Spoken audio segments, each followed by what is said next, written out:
At our anniversary dinner, my husband laughed with his friends as he handed me divorce papers. His mistress sat beside him wearing my necklace. They toasted to their love while I sat there forgotten. I signed quietly, smiled, and then did something that made every one of them wish they hadn't laughed. Julian raised his champagne glass at our anniversary dinner and announced to the entire table that they should toast to new beginnings, and I watched his friends laugh while his assistant Penelope sat beside him wearing my grandmother's diamond necklace like a trophy she'd earned. The divorce papers he slid across the white tablecloth had sticky notes marking where I should sign, and Marcus was already recording on his phone to capture my humiliation for whatever group chat they'd share it in later. They wanted me to cry. They wanted me to beg. They wanted to watch me fall apart in front of everyone who'd come to witness my public destruction. Instead, I picked up my pen and signed every page while they watched in confused silence, because what none of them knew was that I'd spent 8 months preparing for this exact moment. Before we continue, I want to thank you for joining me in sharing these stories of resilience and justice. If you believe that betrayal should never go unanswered, please consider subscribing. It's free and helps us reach more people who need to hear this. Now let's see what happened next. But I'm getting ahead of myself. To understand how I ended up at that table signing divorce papers while my husband's mistress wore my family heirloom, you need to understand what came before. You need to know about the marriage I thought I had, the life I believed we were building together, and the exact moment when everything I trusted turned out to be carefully constructed lies. Julian and I met 4 years earlier at a community fundraiser for downtown revitalization. I was there representing the city planning department, presenting proposals for affordable housing that wouldn't displace existing residents. He showed up as a volunteer talking about architectural design with enough passion that people gathered around him like he was discussing adventure travel instead of zoning regulations.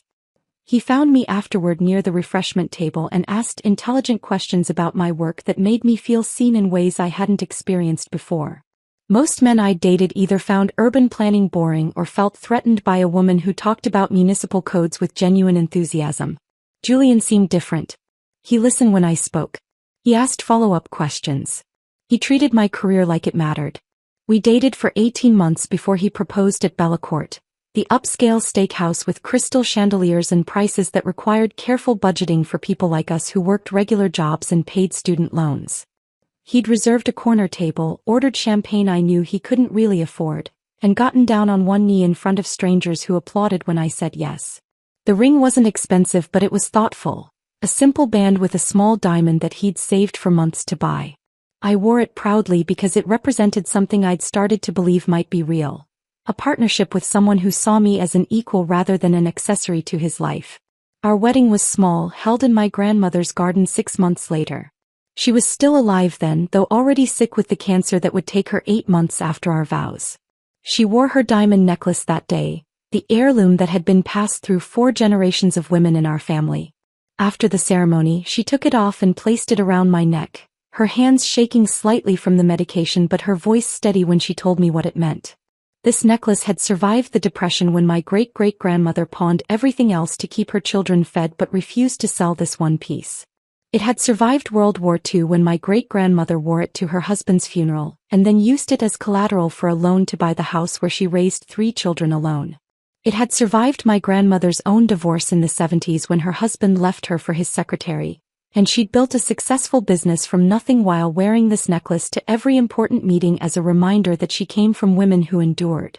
When my grandmother died, I inherited that necklace along with her stories about resilience and refusing to be destroyed by circumstances or cruel men.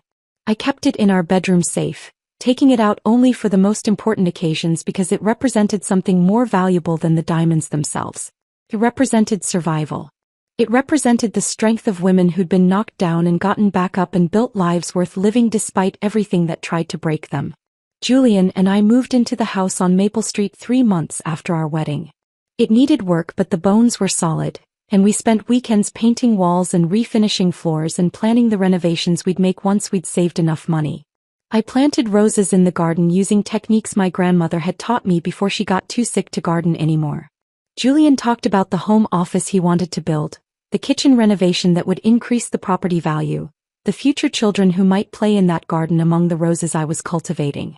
We had separate careers, but we had dinner together most nights, talking about projects and problems and plans for the life we were supposedly building as a team. I worked long hours at the city planning department, managing development projects that required balancing neighborhood needs against developer interests and political pressure. The work was exhausting but meaningful, and Julian seemed proud of what I did. He'd ask about my day and listen to my answers. He'd offer suggestions when I faced difficult decisions. He'd celebrate my small victories like they mattered to him too. I thought we had the kind of partnership my grandmother had told me to look for, two people pulling in the same direction even when the road got difficult. For 3 years, that's what I believed we had. 3 years of what felt like a real marriage with normal problems and normal solutions. We argued sometimes about money or housework or whose family to visit for holidays, but we always worked it out. We supported each other's careers even when that meant sacrificing time together. We talked about children and retirement and growing old in the house on Maple Street. I trusted him completely because I'd never been given a reason not to. And trust is what you build a marriage on when you believe in someone enough to bet your entire future on their character. Then about 8 months before that anniversary dinner at Bellecourt, something shifted in Julian that I noticed but couldn't quite name.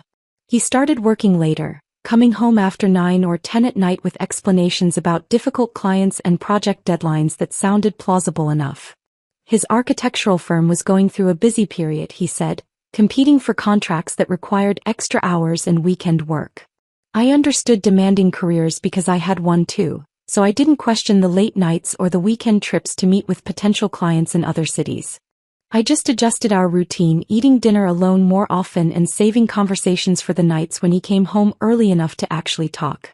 He joined an exclusive gym downtown that cost more per month than our grocery budget. He hired a personal trainer and started working out before work and sometimes during lunch breaks. His body changed, becoming leaner and more defined, and he started buying clothes that showed off the transformation. Tailored suits replaced the off-the-rack blazers he'd worn before. Designer watches appeared on his wrist. He started wearing cologne that cost more than the perfume I bought myself once a year. When I commented on the changes, he explained that his firm expected a certain image for client meetings, that presentation mattered in architecture because they were selling vision and aesthetic along with structural design. It made sense in a way that allowed me to ignore the discomfort I felt watching my husband transform into someone who spent more time and money on his appearance than our mortgage payment. Our intimate life disappeared so gradually I didn't realize it was gone until months had passed without any physical connection beyond perfunctory kisses goodbye in the morning. When I tried to initiate something more, Julian had excuses that sounded reasonable individually but added up to a pattern I was determined not to see. He was exhausted from work. He was stressed about a presentation. He had an early meeting and needed sleep. He'd started suggesting I was being needy when I asked if something was wrong between us, turning my concerns into character flaws that made me question whether I was imagining problems that didn't exist. I suggested couples therapy once and he looked at me like I'd proposed something deeply offensive, asking why I always had to create drama out of nothing. So I stopped asking. I stopped initiating. I became smaller and quieter in my own home because some part of me understood that pushing would force an answer I wasn't ready to hear.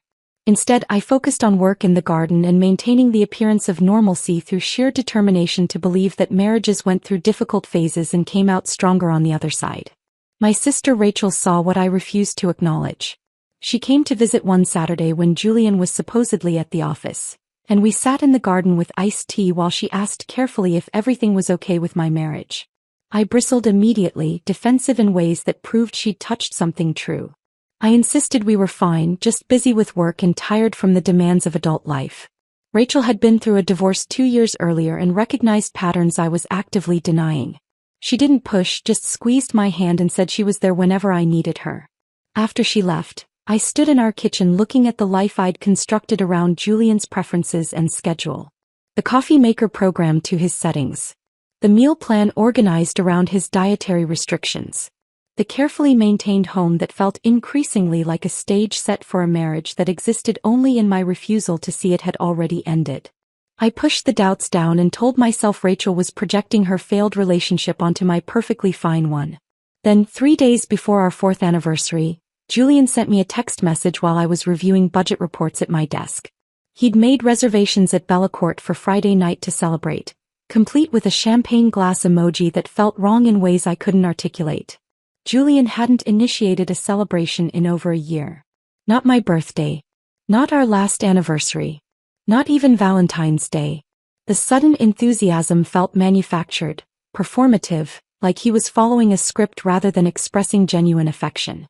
I texted back a thumbs up because I didn't know what else to say, then sat staring at my computer screen without seeing the numbers in front of me. Something was coming.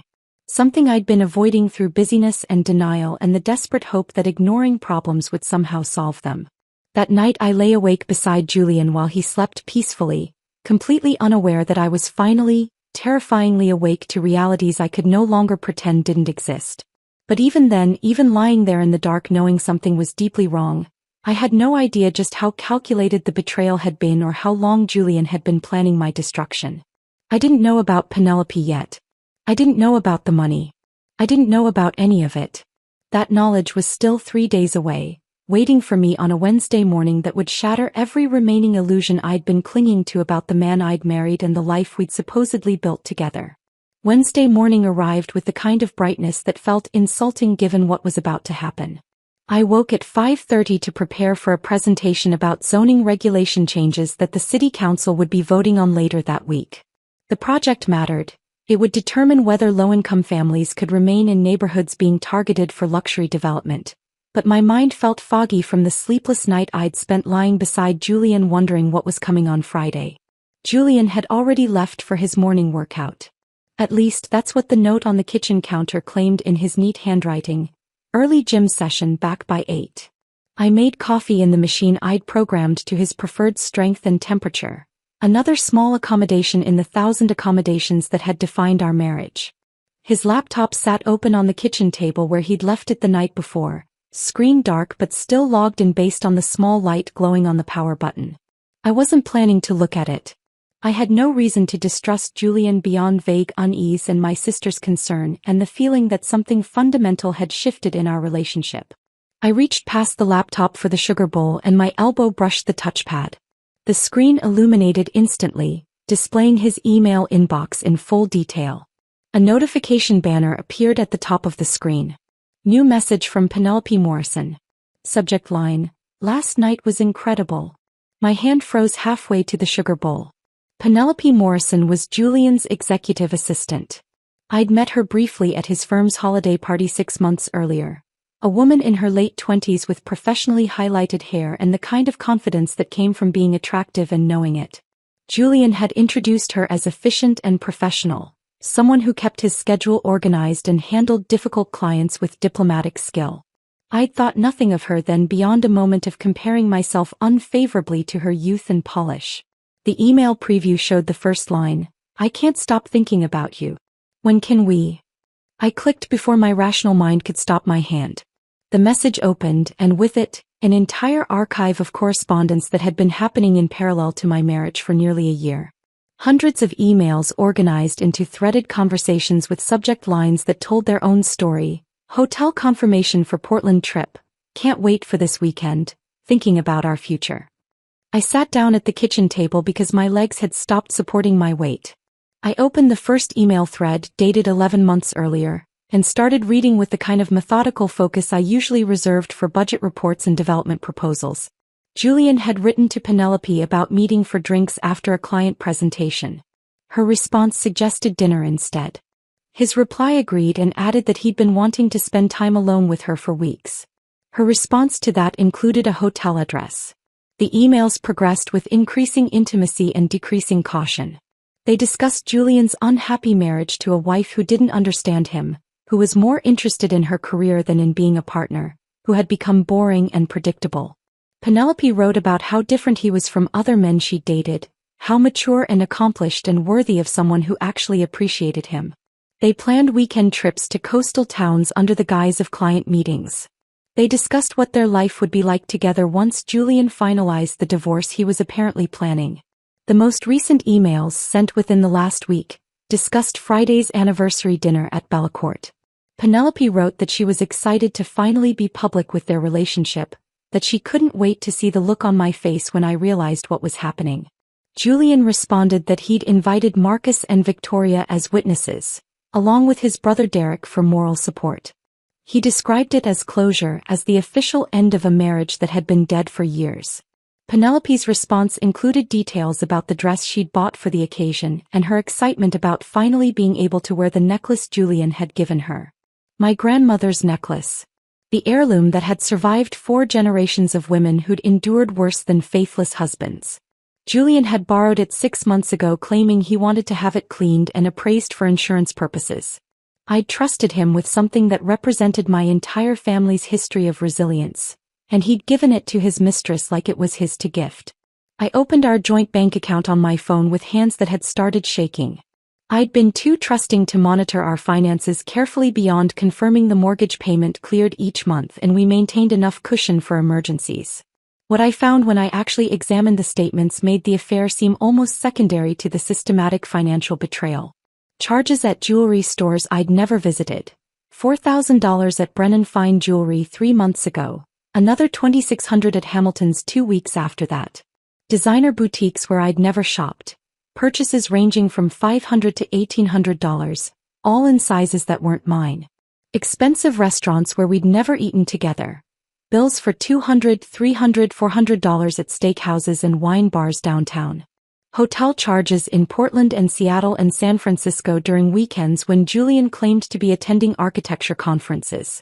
Weekend trips to coastal resorts. A bed and breakfast in Cannon Beach for $600 per night. A boutique hotel in Carmel for $800. A luxury resort in Monterey for over $1,000. All charged to our joint credit card. All occurring during periods when Julian told me he was traveling alone for work. I pulled up our savings account next, the one we'd been contributing to for 2 years to fund the kitchen renovation I'd been planning. The account that should have contained nearly $30,000 showed a balance of $4,000. I checked the transaction history and found systematic transfers Julian had made over the last 8 months, moving money in increments of $2,000 or $3,000 into an account I didn't recognize. The complete financial picture took me nearly 2 hours to assemble, sitting at that kitchen table while my coffee went cold and the sun rose higher through the window. Julian had spent over $50,000 on his affair in the past year. Money we'd saved together. Money we'd earned through my 60-hour work weeks and his supposed commitment to our shared future. He'd been building an entirely separate life with Penelope using resources stolen from the marriage he was planning to publicly destroy on Friday. I couldn't stay in that house another second. I grabbed my purse and car keys and drove to Rachel's apartment across town, arriving before 9 in the morning without calling first. My sister opened the door in pajama pants and an oversized sweatshirt, her expression shifting from confusion to alarm when she saw my face. She pulled me inside without questions and I collapsed. Not dramatically, not with theatrical crying, but with the kind of complete physical shutdown that happens when your body finally stops pretending everything is manageable. I ended up on her living room floor with my back against the couch and I told her everything. The emails spanning a year. The hotels and restaurants and jewelry purchases. The $50,000 stolen from our joint accounts. My grandmother's necklace given to his mistress like family heirlooms were disposable trinkets. The anniversary dinner he'd planned as my public execution while his friends recorded my humiliation. Rachel sat beside me on that floor and didn't say anything for a long time. She didn't offer reassurances that Julian might have explanations or that marriages could survive affairs or any of the platitudes people say when they're uncomfortable with someone else's pain. She'd been through her own divorce 2 years earlier when her husband left her for a woman 15 years younger. She understood that some betrayals don't have explanations that matter, only consequences that need to be managed. When I finally stopped talking, Rachel made coffee and brought me a mug even though I didn't think I could drink anything past the nausea in my stomach. She sat down across from me at her small kitchen table and asked one question. "What do you want to do?" I wiped my face with the sleeve of my shirt and felt something shift inside me. The grief was still there, sharp and raw and overwhelming, but underneath it was something else. Something colder and harder that I'd never felt before but recognized immediately as the thing that would get me through this. "I don't want to accept this," I said. "I don't want to be the woman who gets destroyed while everyone watches and does nothing. I want to fight back." Rachel nodded slowly and picked up her phone. She scrolled through her contacts and held it out to me. "Then call Catherine Brennan. She's the lawyer who handled my divorce. She doesn't lose. Catherine Brennan's office occupied the 15th floor of a glass building downtown with floor-to-ceiling windows that overlooked the city I'd spent years trying to improve through urban planning work that suddenly felt meaningless compared to the wreckage of my personal life. The receptionist showed me into a conference room where Catherine was waiting, dressed in a perfectly tailored gray suit that projected competence and control. She was in her mid-40s with dark hair pulled back severely and an expression that suggested she'd heard every variation of betrayal and wasn't easily shocked. Her handshake was firm enough to hurt slightly, establishing immediately that this was a woman who didn't do anything halfway. I sat across from her at the polished conference table and told my story for the second time that morning. This time I didn't cry. I kept my voice steady and presented the facts like I was giving a work presentation. The affair, the financial theft, the year of systematic deception, the anniversary dinner planned as public humiliation. Catherine took notes in precise handwriting, asking occasional questions about joint assets and account access and whether I had documentation of everything I'd discovered. When I finished, she set down her pen and looked at me with an expression I couldn't quite read. Assessment maybe. Calculation about what kind of client I would be and what kind of case we could build. I need to know something before we proceed, she said. Do you want a fair divorce settlement or do you want justice? I didn't hesitate. Both. Catherine smiled then, a sharp expression that was simultaneously terrifying and reassuring. Good, she said. Because fair is the minimum you deserve, but justice is what we're going to get you. And when we're done, your husband will regret every decision that led him to this moment. Catherine made 3 phone calls before I left her office that afternoon. The first was to a forensic accountant named Thomas Abernathy who apparently owed her a favor from a previous case. The second was to a private investigator she described as thorough and discreet. The third was to someone she referred to only as her technology specialist, and she spoke in careful language that suggested the less I knew about certain details, the better protected I would be if anyone asked questions later. She walked me to the elevator with a folder containing intake paperwork and a list of documents she needed me to gather. Bank statements going back 2 years. Tax returns. The deed to our house. Any prenuptial agreements, though I told her we hadn't signed one because we'd been too in love and too optimistic to imagine needing legal protection from each other. Insurance policies. Retirement account information. Vehicle titles. She wanted everything that proved what Julian and I owned together and what he might be hiding separately. Don't let him know you're gathering this information, Catherine said as the elevator doors opened. Don't change your behavior in any way that might alert him. You need to be exactly the wife he expects, trusting, accommodating, completely unaware that his world is about to collapse. I nodded because I understood what she was telling me even if I didn't know yet whether I could actually do it. I had to go home and pretend everything was normal while building the case that would destroy my husband. I had to smile and cook dinner and ask about his day while knowing he was texting Penelope about their future together. I had to become an actress in my own marriage, and the performance had to be flawless because Julian couldn't suspect anything until it was too late for him to protect himself. Thomas Abernathy's office was in a converted warehouse in the industrial district, tucked between a printing company and a place that repaired commercial kitchen equipment. I met him there 2 days after my initial consultation with Catherine, carrying a cardboard box filled with every financial document I'd been able to gather without arousing Julian's suspicion. Thomas was younger than I'd expected, maybe 40, with the kind of intense focus that came from spending entire days staring at spreadsheets looking for patterns other people missed. His office smelled like coffee that had been sitting too long and the particular stress that comes from doing detail-oriented work under pressure. Computer monitors covered every available surface, displaying columns of numbers and financial transactions that meant nothing to me but apparently told Thomas complete stories about where money came from and where it went and who was lying about both. He went through my documents with methodical efficiency, occasionally asking questions about specific accounts or transactions I couldn't explain. I watched him work for about an hour before he told me to go home and he'd call when he found something worth discussing. The way he said, when instead of if, suggested he already knew he would find evidence of financial wrongdoing. It was just a matter of documenting it thoroughly enough to hold up in court.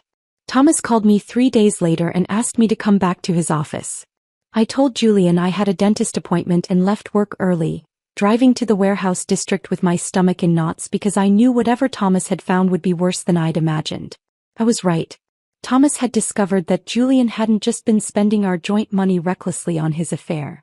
He'd been systematically stealing from our accounts using a method designed to avoid detection. Small transfers that wouldn't trigger automatic alerts or make me question the balance when I glanced at it occasionally. $500 moved on a Monday. $1,000 on Thursday. $700 the following week. Never enough to be obvious individually, but adding up over 8 months to more than $80,000 that had disappeared into an account I'd never known existed. The account was registered in Julian's name only, opened at a different bank using our home address but paperwork sent to his office so I would never see the statements. He'd been building a financial escape plan while telling me we needed to be careful with spending, while suggesting we postpone the kitchen renovation because we should save more first, while I'd been cutting back on groceries and skipping purchases I wanted because I believed we were being responsible together. But that wasn't the worst of what Thomas found. Julian had taken out a second mortgage on our house 6 months earlier. $200,000 borrowed against the equity we'd built together, using documents that required my signature as co-owner. Thomas showed me the paperwork and I stared at a signature that looked exactly like mine but that I'd never written. Julian had forged it well enough that the mortgage company's verification process hadn't caught the fraud. That money, all $200,000 of it, had gone into investment accounts registered under Penelope Morrison's name. They'd been planning this for months, maybe longer.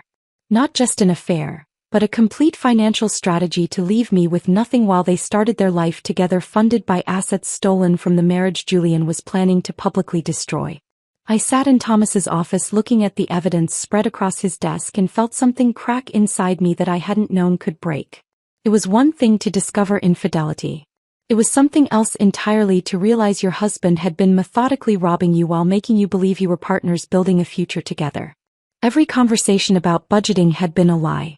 Every time he'd suggested we wait on a purchase I wanted, he'd been stealing thousands of dollars for his mistress.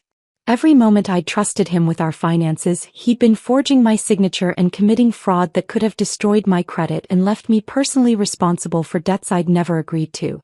Thomas printed copies of everything he'd found and organized it into a folder that was already 2 inches thick with documented evidence of systematic financial betrayal. He told me he would continue investigating to make sure he'd found all the hidden accounts and fraudulent transactions, but what he had already was enough to build a criminal case if Catherine chose to pursue that route. Catherine's strategy required me to return home and act like nothing had changed. I had to be the oblivious wife Julian believed I was, the woman who trusted him completely and would never think to question his honesty. So I went back to our house on Maple Street and cooked dinner like I had hundreds of times before. I made the chicken dish Julian liked with roasted vegetables and the seasoning blend he preferred. I set the table with cloth napkins and poured wine into the glasses we'd received as wedding gifts from people who'd believed we would last. Julian came home at 8:30 smelling like Penelope's perfume, and I smiled at him like I couldn't identify the scent that had become familiar over months of late nights and poor excuses. He kissed my cheek and complimented the dinner and talked about a difficult client meeting while I nodded and asked follow-up questions and performed the role of supportive wife so convincingly that I frightened myself a little. This became my routine for the next several weeks. I woke up beside a man I was planning to destroy and made his coffee the way he liked it. I listened to his lies about where he'd been and what he'd been doing and responded with appropriate concern or interest or sympathy. I attended his firm's annual gala in a navy dress I'd bought specifically for the occasion, standing beside him as he introduced me to clients and colleagues as his wonderful wife who supported his career so completely. Penelope was at that gala, introduced as Julian's indispensable executive assistant who kept his professional life organized and running smoothly. I shook her hand and complimented her dress and watched her eyes for any sign that she felt guilty about sleeping with my husband and spending money stolen from my accounts. I saw nothing except barely concealed satisfaction, the look of a woman who believed she'd won a prize worth having. I watched Julian and Penelope exchange glances across the room throughout the evening. Small looks that lasted only seconds but communicated entire conversations between people who knew each other intimately. I noticed other people noticing too. Colleagues who gave me sympathetic looks that suggested they'd known about the affair longer than I had. Clients who seemed uncomfortable with the obvious tension.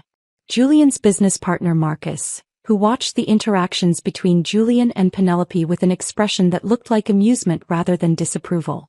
Our marriage had been a public joke, and I'd been the only person who didn't know the punchline. Catherine had also hired Michael Torres, a private investigator who'd spent 20 years in law enforcement before starting his own practice specializing in surveillance and documentation for divorce cases. Michael was in his 50s with gray hair and the patient demeanor of someone who'd seen every possible variation of human betrayal and wasn't shocked by any of it anymore. He followed Julian and Penelope for 3 weeks, documenting their affair with the methodical precision of someone building evidence that would hold up in court.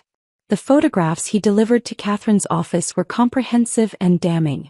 Time-stamped images of them checking into hotels using false names. Romantic dinners at expensive restaurants where they held hands across white tablecloths and fed each other dessert like teenagers. Weekend trips to Penelope's family lake house where they walked on the dock and kissed in the sunset like they were starring in a movie about forbidden love rather than committing adultery funded by fraud.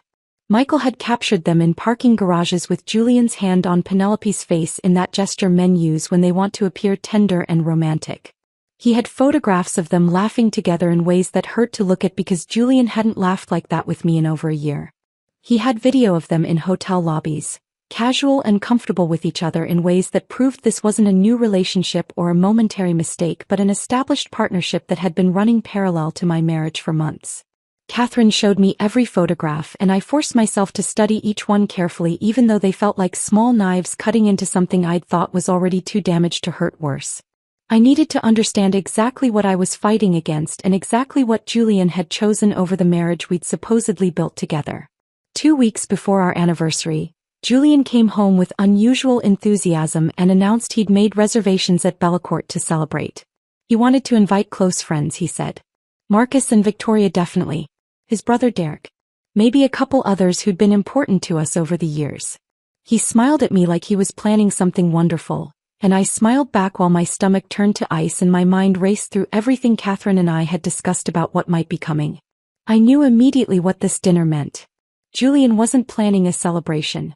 He was planning a performance with me as the unwitting star of a show designed to humiliate and destroy me publicly while validating whatever narrative he'd constructed about our failed marriage. That night after Julian fell asleep, I called Catherine from the bathroom with the shower running to cover my voice. She listened to my description of Julian's plans and was quiet for a long moment. Then she said 3 words that changed everything. Let him try. Catherine and I spent the next 2 weeks preparing a counter-strategy that would transform Julian's theatrical production into his worst nightmare.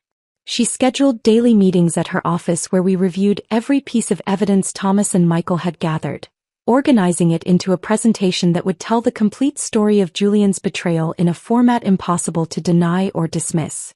Her technology specialist, a woman named Lauren who worked from a downtown office filled with equipment I didn't understand, provided me with a small wireless device disguised as an ordinary phone case. Lauren explained that it could connect to any nearby projection system and broadcast content from my phone without requiring physical access to equipment or cables. The device looked completely innocuous, just a slightly thicker case in matte black that wouldn't draw attention from anyone who happened to notice it. Catherine had also obtained access codes for the presentation system at Bellecourt through connections she didn't explain in detail. I didn't ask questions because some part of me understood that the less I knew about certain aspects of our plan, the better protected I would be if anyone later questioned the legality of what we were doing. Catherine assured me that broadcasting content to a restaurant's projection system wasn't illegal, especially when that content consisted of truthful documentation of fraud and infidelity. She said it with enough confidence that I chose to believe her. The presentation file Catherine created was a masterpiece of evidence and narrative.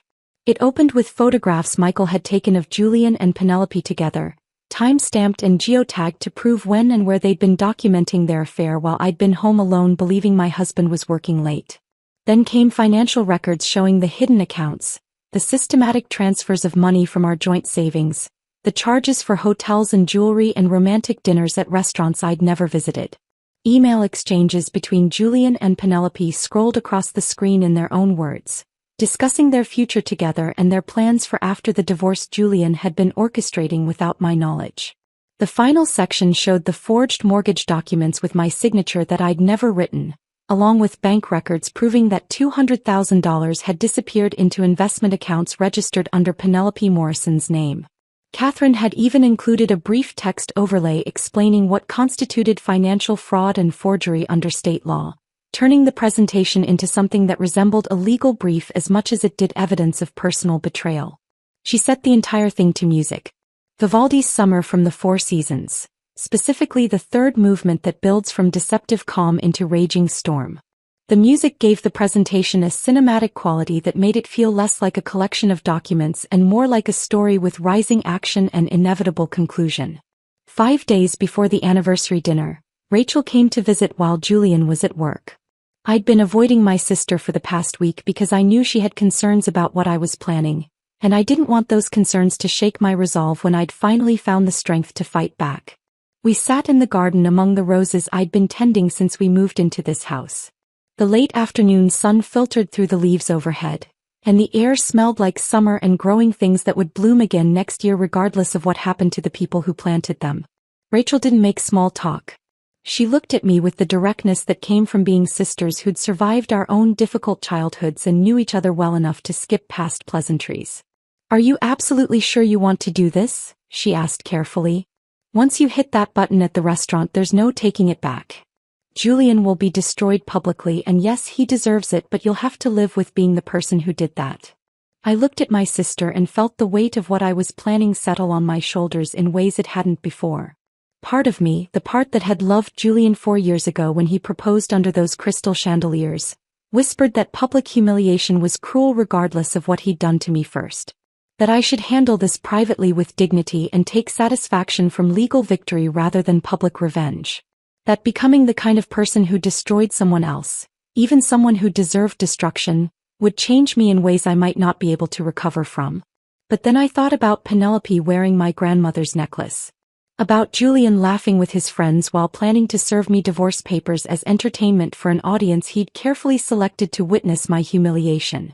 About the $80,000 he'd stolen while telling me we couldn't afford the kitchen renovation I'd been planning for 2 years. About the forged signature on mortgage documents that could have destroyed my credit and left me personally responsible for debts I'd never agreed to. "He chose to make this public," I said quietly. "He invited friends to watch him humiliate me. He planned this dinner specifically to destroy me in front of people who would validate his narrative about our failed marriage. I'm just responding in kind with the truth instead of lies." Rachel nodded slowly and squeezed my hand, but I saw the concern in her eyes and wondered if I was becoming someone I wouldn't recognize in the mirror afterward. Someone harder and colder and more capable of cruelty than the woman who'd planted these roses and believed in partnership and trusted her husband with family heirlooms that represented 4 generations of survival. "I just want to make sure you've thought about the aftermath," Rachel said. "Not just the legal aftermath but the personal one. You'll have to live with this decision for the rest of your life. You'll have to be okay with being the woman who did this to someone even if that someone deserved it." I didn't have a good answer for that because I hadn't thought much beyond Friday night and the moment when Julian's carefully planned humiliation would turn into his own public destruction. I'd been so focused on building the case and gathering evidence and preparing for the confrontation that I hadn't considered what kind of person I would be on the other side of it. Catherine insisted I practice the technical execution until I could do it smoothly even under the pressure and emotional stress of the actual moment. I spent 3 evenings in her office after work, learning to connect the wireless device to projection systems, authenticate access to networks, and launch the presentation file without fumbling or hesitation. The technology was simpler than I'd expected. The device disguised as a phone case created its own connection to nearby projection systems. I just needed to open the app Lauren had installed on my phone, select the network, input the access code Catherine had obtained for Bellecourt's system, choose the presentation file and press broadcast. 3 simple steps that would take less than 15 seconds if I executed them correctly. Catherine walked me through the sequence repeatedly, timing me with a stopwatch and making me start over whenever I hesitated or made a mistake. She treated the rehearsals with the seriousness of someone preparing for a military operation rather than a restaurant confrontation, and I understood that she was trying to eliminate any possibility of technical failure that would ruin the impact of what we'd prepared. On the 3rd practice session, I completed the entire sequence in under 15 seconds without a single error. Catherine nodded approval and set down the stopwatch. "Remember," she said, "wait until after you've signed the papers. Let him think he's won. Let everyone at that table believe the show is over and you've accepted defeat quietly like the compliant wife Julian expects. Then, when they're celebrating and toasting to new beginnings and recording your humiliation on their phones, that's when you press the button and show them what justice looks like. The night before our anniversary dinner, Julian came home earlier than usual. He walked through the door carrying grocery store roses. Nothing expensive, but the gesture surprised me after months of cold distance and minimal effort toward maintaining even the appearance of affection. He kissed my cheek and said he was looking forward to tomorrow's celebration, that he'd planned something special to mark our years together.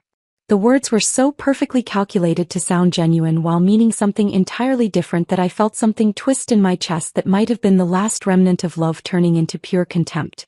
I thanked him and arranged the roses in a vase while he showered, listening to him hum in the bathroom like a man without guilt or conscience or any awareness that the woman arranging his flowers knew every detail of his systematic betrayal. He thought I was so stupid, so trusting, so completely absorbed in my own work and life that I wouldn't notice my marriage collapsing until he chose to officially end it on his terms in front of an audience he'd selected specifically to validate his narrative. That night we ate dinner together at our kitchen table.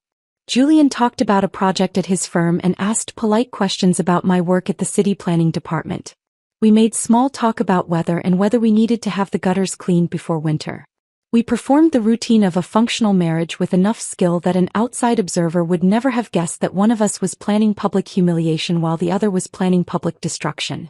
I watched Julian smile and talk and eat the dinner I'd prepared, and I wondered how I'd ever mistaken performance for genuine affection.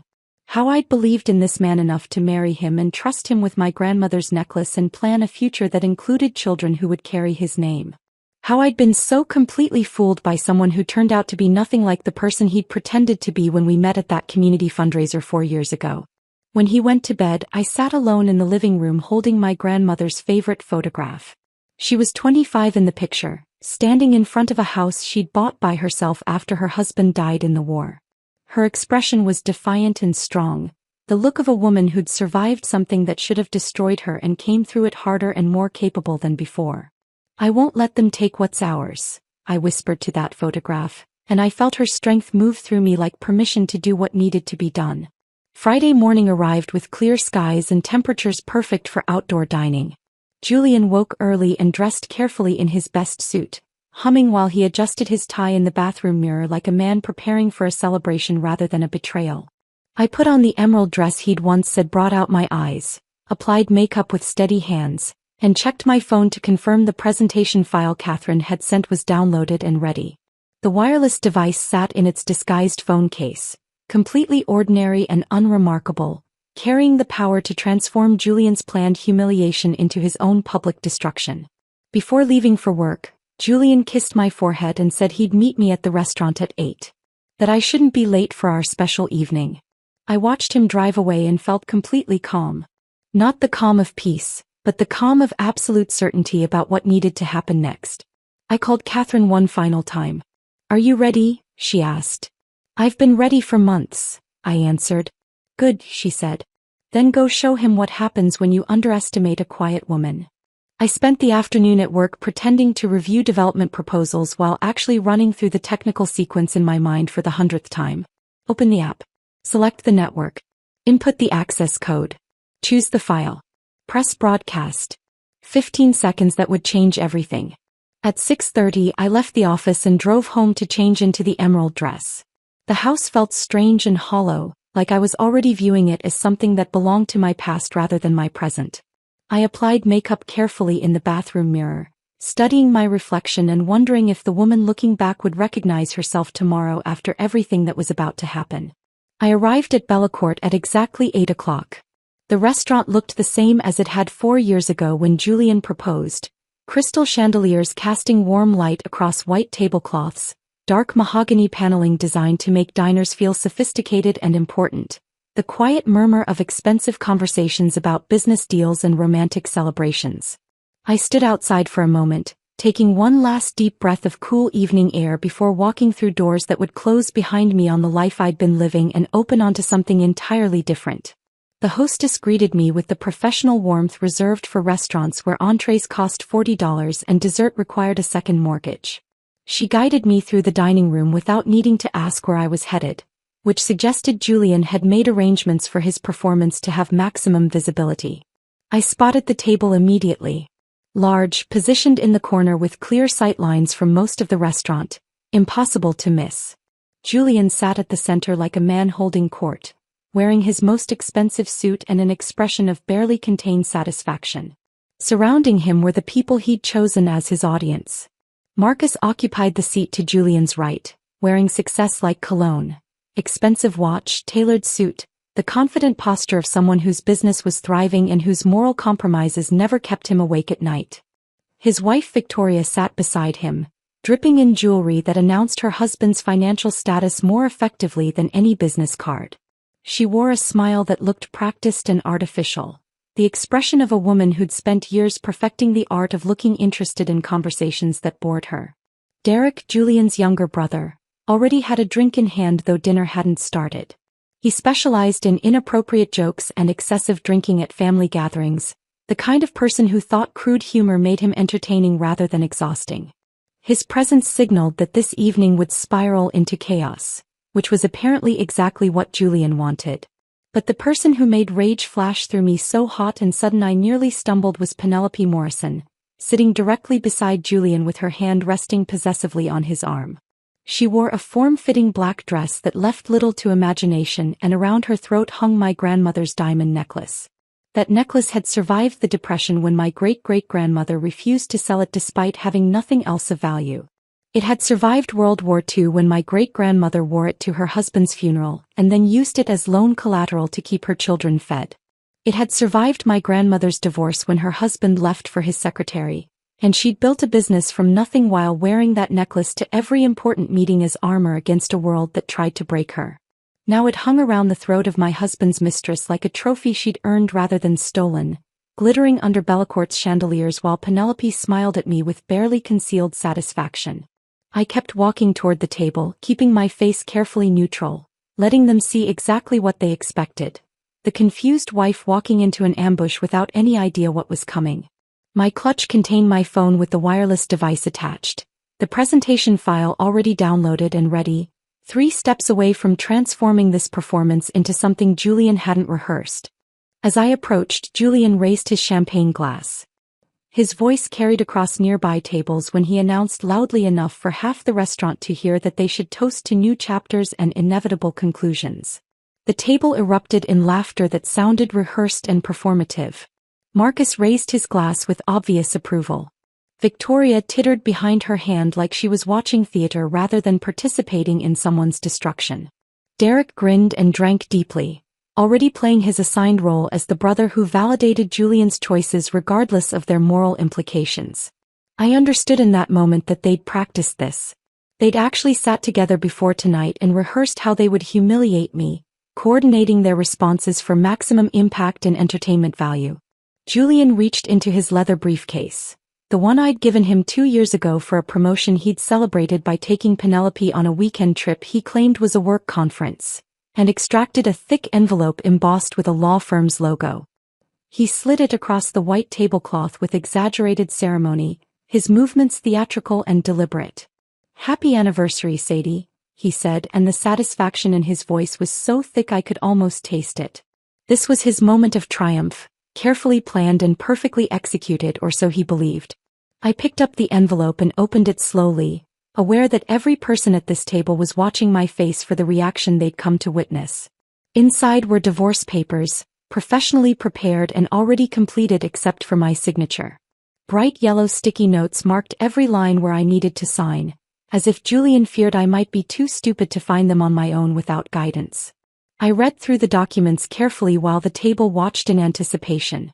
Julian was claiming no-fault divorce, requesting equal division of all marital assets despite the $80,000 he'd already stolen. He wanted me to pay half of all marital debts he'd actually incurred through fraud and financial betrayal.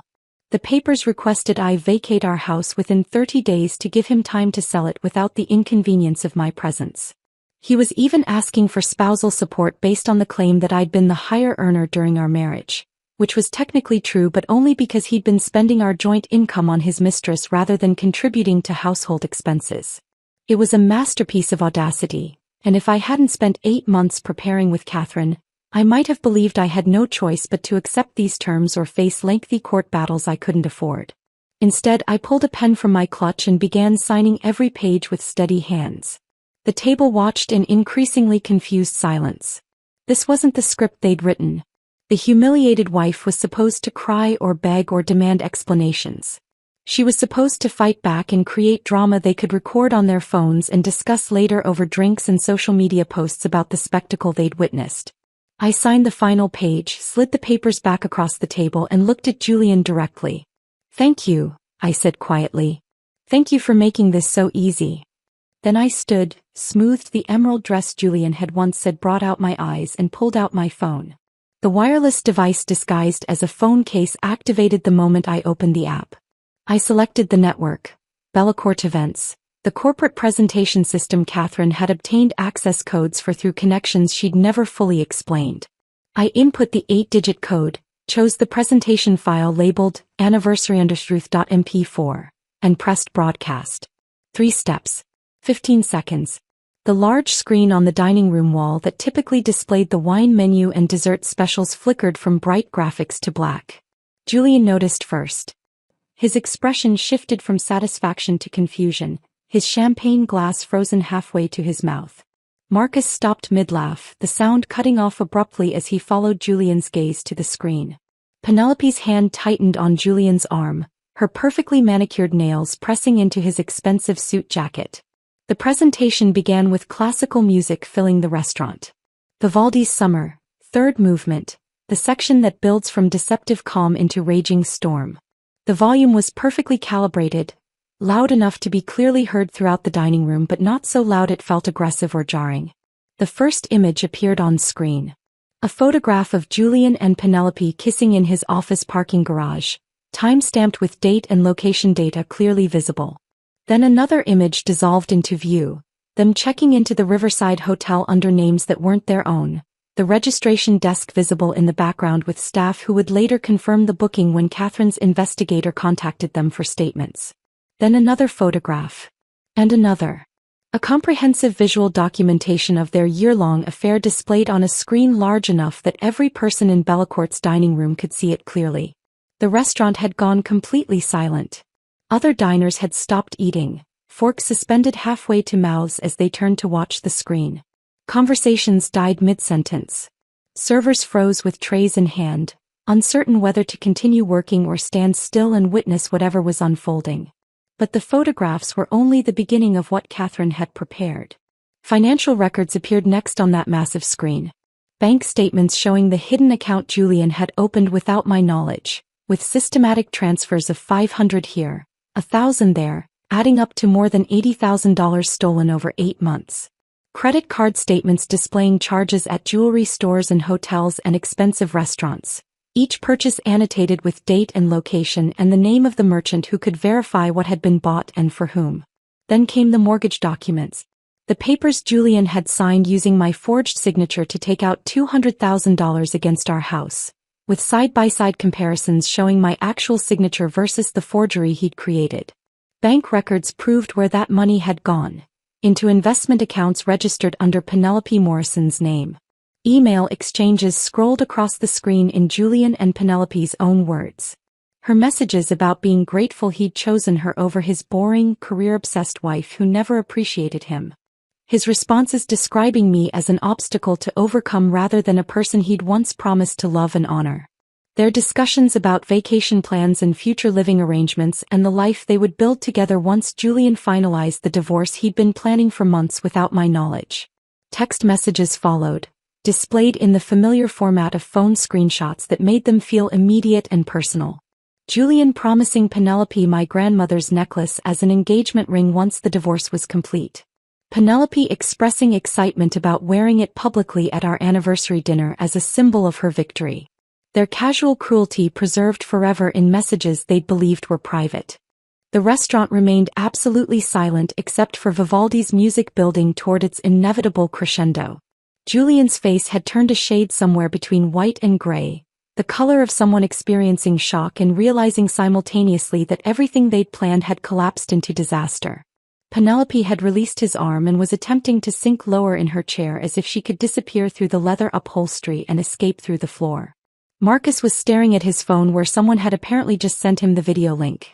Because Catherine had built a simultaneous upload function into the presentation that was broadcasting everything to social media platforms in real time. Victoria's carefully applied mascara had started running as tears mixed with the realization that she'd participated in something now being documented and shared across the internet. Derek had actually pushed his chair back from the table, creating physical distance from the catastrophe he'd helped orchestrate. When the presentation ended, a final screen appeared. White text on black background, formatted like a legal documents title page. Julian Whitmore, financial fraud, forgery, theft of marital assets, and enough documented evidence to ensure you regret every decision that led to this moment. I looked at my husband and spoke quietly into the complete silence that had fallen across Bellecourt's dining room. You wanted an unforgettable anniversary. Consider this my gift. I placed my phone back in my clutch and walked toward the exit while behind me the silence that had filled Bellecourt's dining room shattered into chaos. Voices rose in confusion and accusation. Chairs scraped against polished floors as diners turned to get better views of the table where Julian sat frozen, his carefully orchestrated performance transformed into his own public destruction. The hostess stood near the entrance looking stricken, clearly uncertain whether she should attempt to manage the situation or simply stay out of the way. I walked past her without making eye contact, pushed through the heavy wooden doors, and stepped into cool evening air that felt sharp and clean after the suffocating atmosphere inside. Through the restaurant's large windows I could see Julian standing now, his hands raised in some gesture that might have been explanation or defense. Other diners had approached the table, phones still recording, asking questions I couldn't hear but could imagine based on their expressions and body language. One man in a business suit gestured toward the screen where my presentation had played, his face displaying the kind of outrage people feel when they witness financial fraud presented as entertainment during their expensive dinner. Marcus had his phone pressed to his ear, pacing near the bar with the aggressive posture of someone making calls that couldn't wait. Probably contacting his lawyer or perhaps his public relations consultant, already calculating how to distance himself from scandal that was spreading beyond this dining room into digital spaces where reputations were destroyed faster than they could be rebuilt. His wife Victoria remained at the table, her face in her hands, mascara running in dark streaks that made her look older and more human than the polished facade she'd worn when I arrived. Penelope had fled.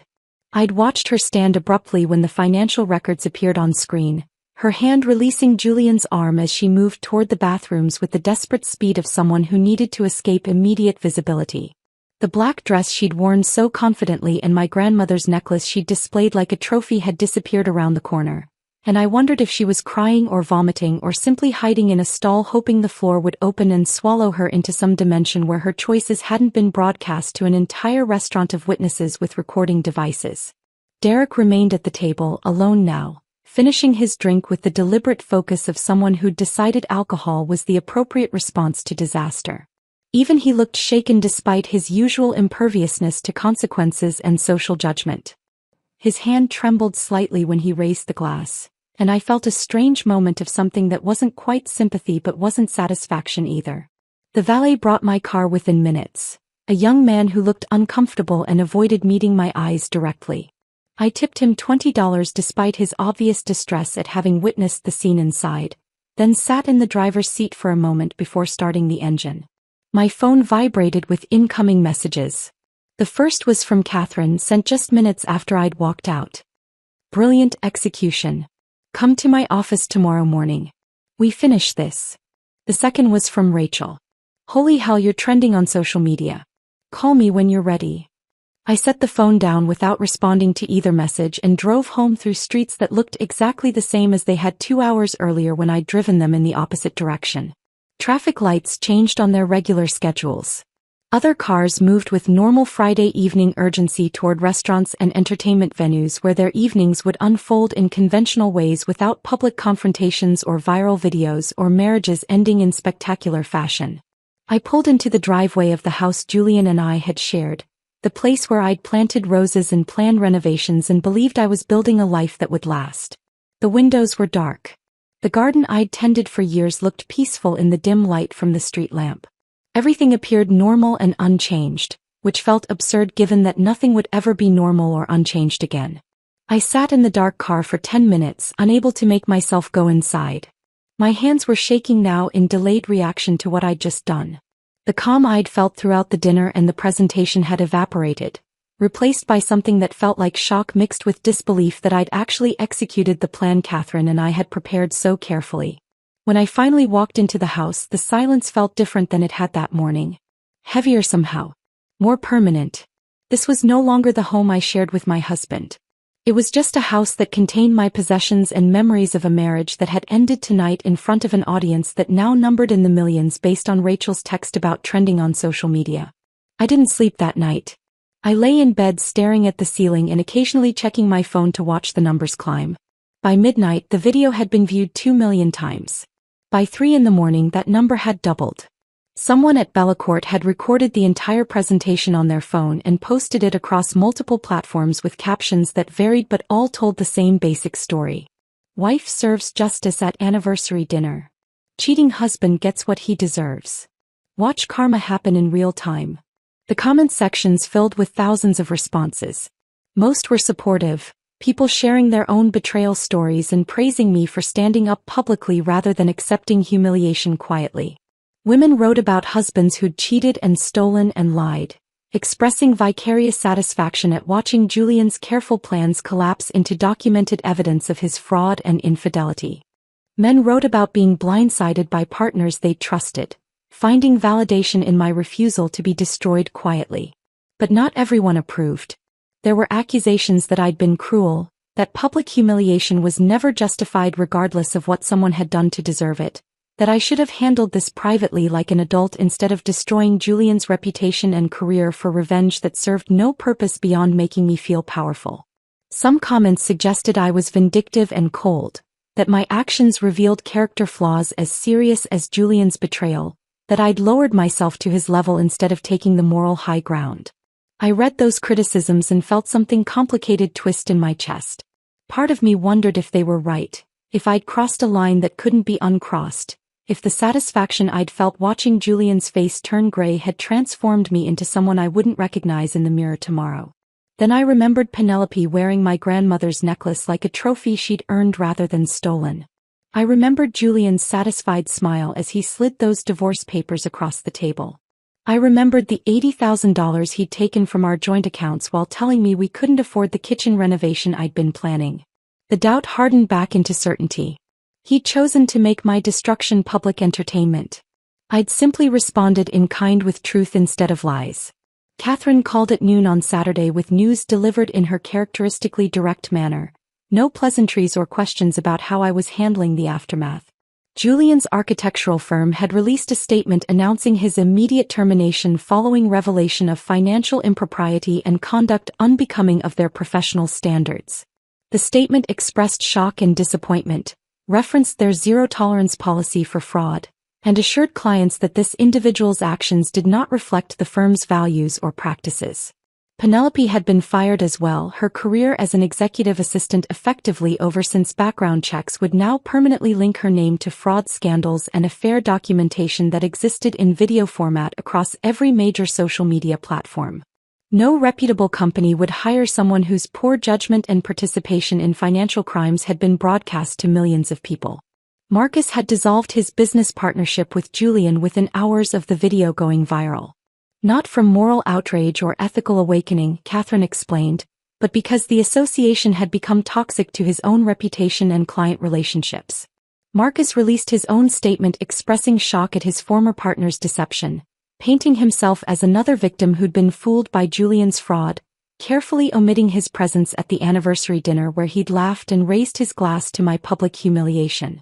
"They're protecting themselves," Catherine said. "Expected behavior from people who care more about appearance than ethics. But it works in our favor. Julian has no professional allies left, no income, and a viral video ensuring no reputable firm will hire him. His bargaining position is non-existent. We can dictate terms now." Rachel arrived at my house Saturday evening carrying takeout food from the Thai restaurant we'd loved as teenagers and a bottle of wine that probably cost more than she should have spent. Both items sat untouched on the kitchen counter while she studied my face with the concern that came from being sisters who knew each other well enough to recognize when normal social responses had been replaced by shock. "Are you okay?" she asked, and I realized I didn't know how to answer that question honestly. I wasn't crying. I wasn't collapsing into the breakdown she'd probably expected. Instead, I felt hollowed out, emptied of everything except a strange calm that felt less like peace and more like the emotional numbness that follows trauma. Rachel sat with me in the living room and asked the question I'd been avoiding asking myself. "Do you feel better now that you've done it?" I thought about Julian's gray face. About Penelope fleeing to the bathroom. About 5 million people watching the presentation I'd prepared with such methodical care. About the comments praising my courage and the comments condemning my cruelty, and the strange reality that both perspectives felt partially true. "I feel like I did what needed to be done," I answered carefully. "Whether that makes me feel better is a different question." Rachel nodded slowly and opened the wine, pouring 2 glasses even though neither of us typically drank much. She handed me one and settled into the chair across from where I sat on the couch. "You scared me a little tonight," she admitted. "When I watched that video, I saw someone I didn't entirely recognize. You were cold, Sadie. Controlled. Nothing like the sister who used to cry during sad movies." I took the wine glass and stared into the dark red liquid without drinking.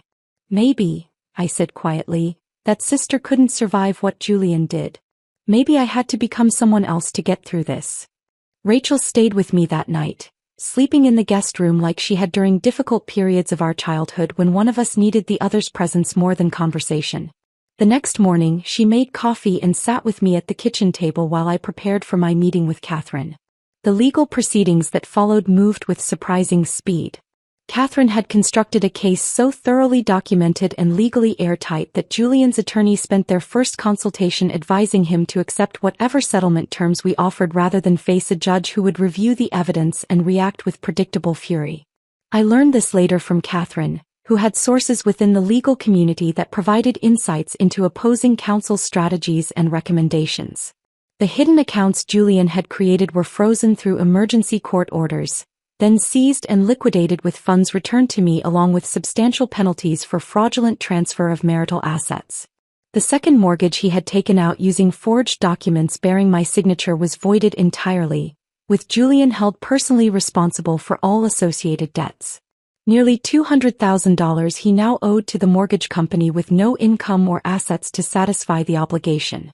The settlement terms Catherine negotiated were comprehensive and punishing.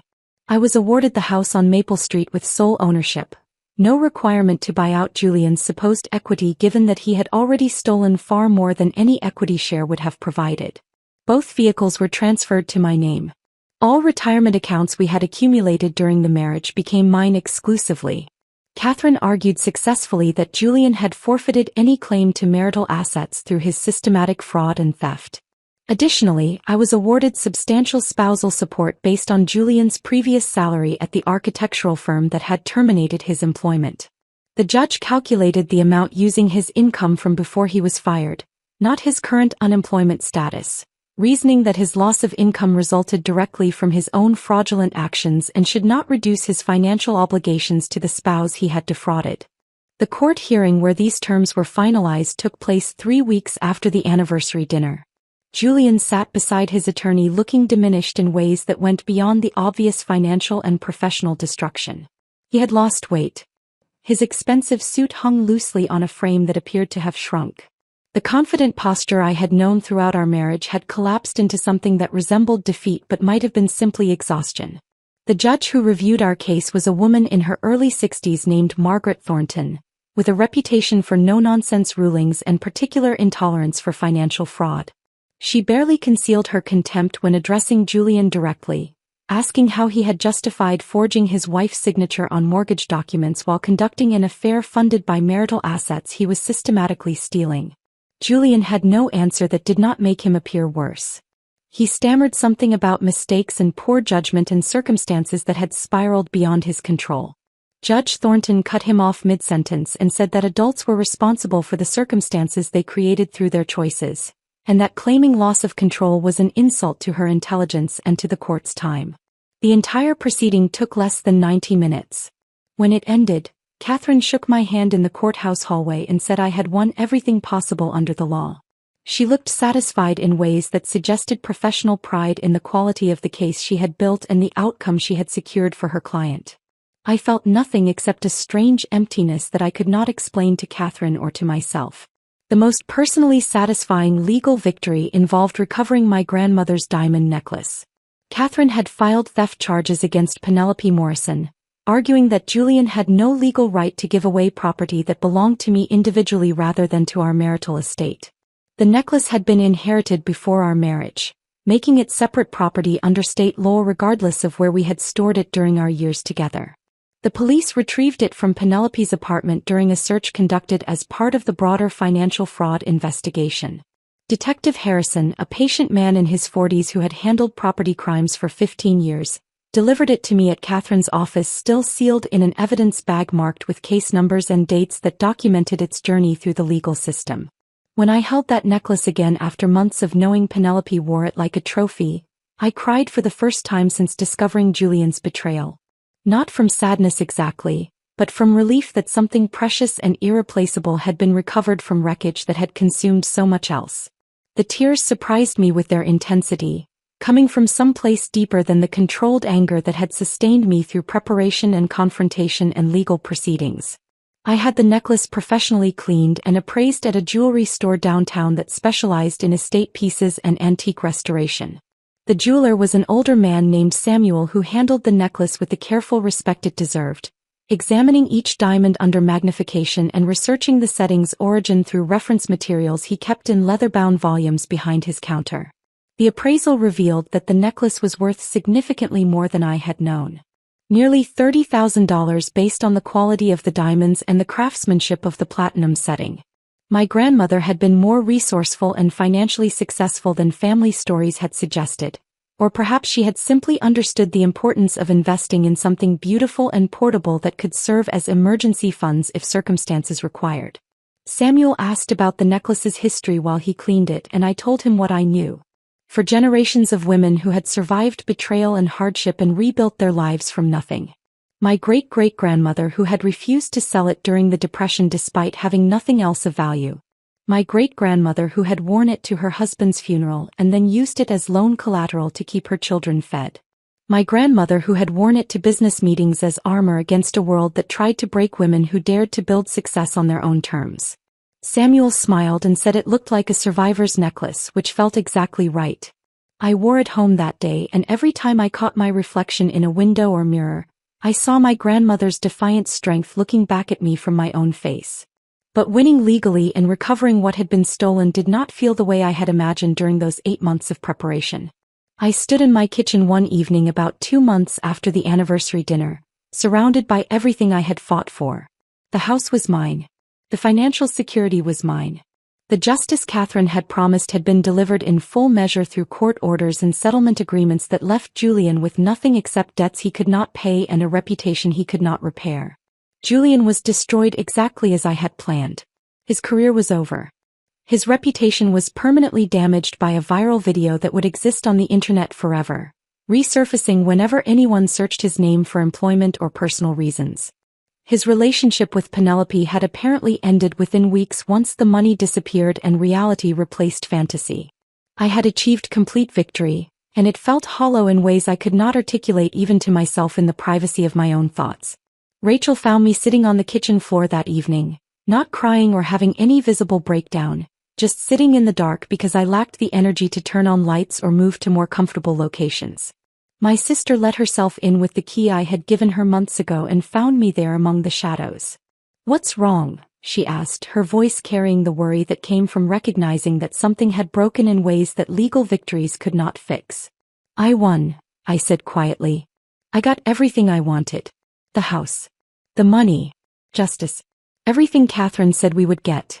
So why do I feel like I lost something important too?" Rachel sat beside me on that kitchen floor like she had months earlier when I had first discovered the betrayal and come to her apartment unable to process the scope of what Julian had done. She did not offer easy answers or reassuring platitudes because there were none that would address what I was actually asking. We sat there together in the dark for a long time before either of us spoke again. 3 months after the divorce was finalized, I received a letter forwarded through Catherine's office. Julian had written from his brother Derek's house where he was apparently staying, having lost the apartment he had rented with money stolen from our accounts and unable to afford new housing given his unemployment and the substantial debts he now carried. The letter was 6 pages long, handwritten on lined notebook paper in Julian's familiar script that I had seen on anniversary cards and grocery lists and notes left on the kitchen counter during years when I had believed we were partners building a life together. He claimed he had made terrible mistakes, that the affair had been a midlife crisis he regretted deeply, that the financial fraud had spiraled beyond his control once he started down that path. He said he understood why I had exposed him publicly and accepted that he deserved the consequences that had followed. But he asked if there was any possibility of forgiveness, not for reconciliation but for his own peace of mind, so that he could move forward without carrying the weight of knowing I hated him. I read that letter once, then filed it in a drawer with all the other documentation from our divorce. Catherine had advised against responding to any communication from Julian, and I followed that guidance without hesitation. But late that night I pulled the letter out and read it again, searching for something I could not name. Remorse perhaps. Real accountability rather than excuses. Recognition of the person he had destroyed rather than focus on his own suffering and need for absolution. All I found were justifications wrapped in self-pity and requests for forgiveness that centered his peace of mind rather than the damage he had caused.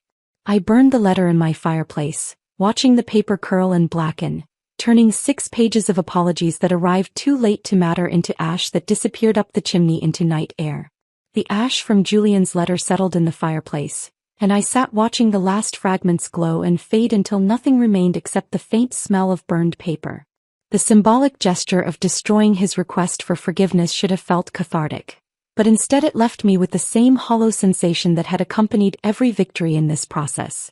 I had won everything legally possible, but the emotional resolution I had expected never materialized.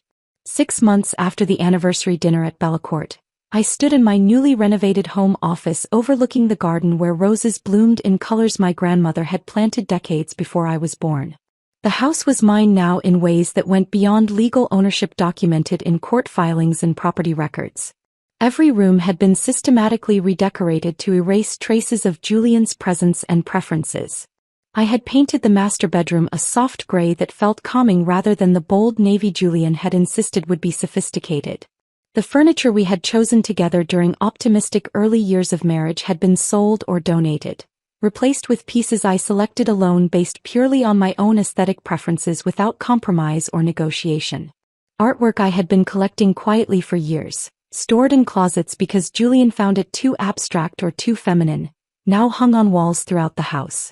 The kitchen renovation I had planned for 2 years while Julian stole our savings to fund his affair was finally completed using money from the divorce settlement.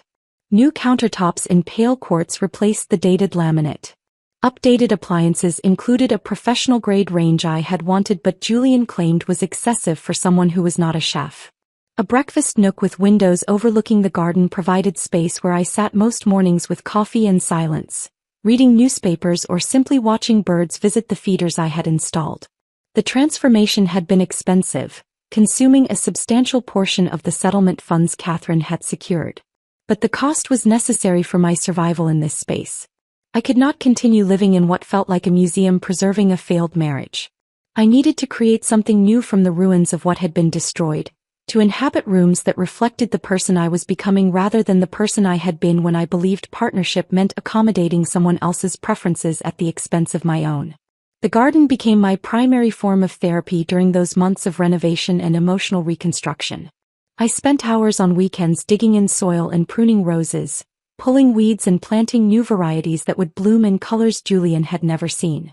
Watching things grow under my care in ways my marriage never had provided tangible evidence that careful attention and proper conditions could create beauty even from ground that had been neglected or damaged. My grandmother would have understood this need to rebuild through physical labor, to create something beautiful from circumstances that should have destroyed me. She had done the same after her husband's death and again after her divorce, pouring grief and rage into businesses and properties and gardens that outlasted the men who had tried to break her. My reputation at the urban planning department changed in unexpected ways following the viral video that had now been viewed over 15 million times across multiple platforms. Colleagues who had previously dismissed me as passive and accommodating now treated me with respect that occasionally bordered on wariness, as if they had seen something in me they had not known existed and were uncertain how to interact with this revealed capacity for strategic destruction. I was promoted to senior project manager 3 months after the divorce finalized. The promotion came with assignment to lead the downtown redevelopment initiative I had been advocating for years, a project involving coordination between city government, private developers and community organizations to create affordable housing without displacing existing residents. My supervisor Margaret, who had always been cordial but maintained professional distance, called me into her office to deliver the news personally rather than through the usual email announcement. "You stood up for yourself when it mattered most," Margaret said, her tone suggesting she was sharing something important rather than simply making conversation. "That takes strength we don't often see, especially from people who've been underestimated. I think you'll bring that strength to this project."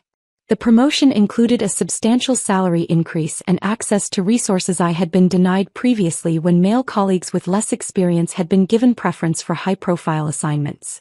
I threw myself into the work with intensity that surprised even me, spending weekends reviewing development proposals and meeting with community leaders, designing solutions for neighborhoods that had been neglected too long by city planning processes that prioritized profit over people. The work became more than career advancement.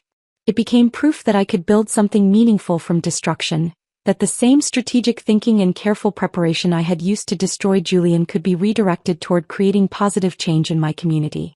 Catherine Brennan and I developed a genuine friendship that extended beyond our professional attorney-client relationship. She called periodically to check in, and we met for dinner at quiet restaurants where we talked about work and life and the complicated nature of justice in cases where legal victory did not necessarily produce emotional healing. She told me during one of these dinners that she used my case as an example in consultations with other clients considering divorce, presenting it as proof that preparation and patience could transform victimhood into victory. But she also admitted, her tone becoming more careful, that she worried about me sometimes. "You won everything legally," Catherine said. "The house, the financial settlement, the complete destruction of Julian's career and reputation. But I want to make sure you're winning personally too. Revenge is satisfying, but it's not the same as healing. Those are different processes and one doesn't automatically produce the other." Her words stayed with me for days afterward, circling through my thoughts during morning coffee and evening garden work. I realized that I had been so focused on legal victory and public vindication that I had not considered what came after those goals were achieved. I joined a support group for people recovering from betrayal and financial abuse, meeting every Thursday evening in a church basement with folding chairs and donated coffee. Listening to others share stories similar to mine provided perspective I had not found in legal victories or viral videos. These were people who had been destroyed by partners they trusted and were now engaged in the difficult work of rebuilding identities and lives from that destruction. I started pottery classes on Saturday mornings at a community center across town, something I had always wanted to try but had never made time for during my marriage when weekends were consumed by Julian's preferences and schedules. Working with clay provided a different kind of therapy than gardening, the satisfaction of creating functional beauty from raw material through patient attention and willingness to accept imperfection. I reconnected with friends I had neglected during my marriage, women I had known before Julian who had gradually disappeared from my life as I accommodated his social preferences and professional obligations. Rebuilding those friendships required acknowledging that I had allowed important relationships to atrophy, accepting responsibility for choices I had made even while recognizing that those choices had been influenced by dynamics I had not fully understood at the time. 1 year after the anniversary dinner at Bellacourt, I stood in my bedroom wearing my grandmother's diamond necklace and looked at my reflection in the full-length mirror I had installed during the renovation. The woman looking back was different from the one who had walked into that restaurant believing her marriage could be saved through optimism and accommodation. I had become harder in some ways, more suspicious of easy trust, quicker to recognize deception and self-serving behavior in others, less willing to give people the benefit of the doubt when their actions contradicted their words. These changes felt like losses of innocence or optimism that could not be recovered. But I had also become stronger, more certain of my own worth independent of someone else's validation, less willing to accept treatment that diminished me or to accommodate preferences that required me to become smaller or quieter. more capable of strategic thinking and careful preparation when facing challenges that required sustained effort rather than immediate emotional response. The revenge I had taken on Julian had been complete and public, and exactly what he had planned for me turned back on its architect with interest. Whether that made me a better person was a question I had stopped trying to answer because the framework itself seemed wrong.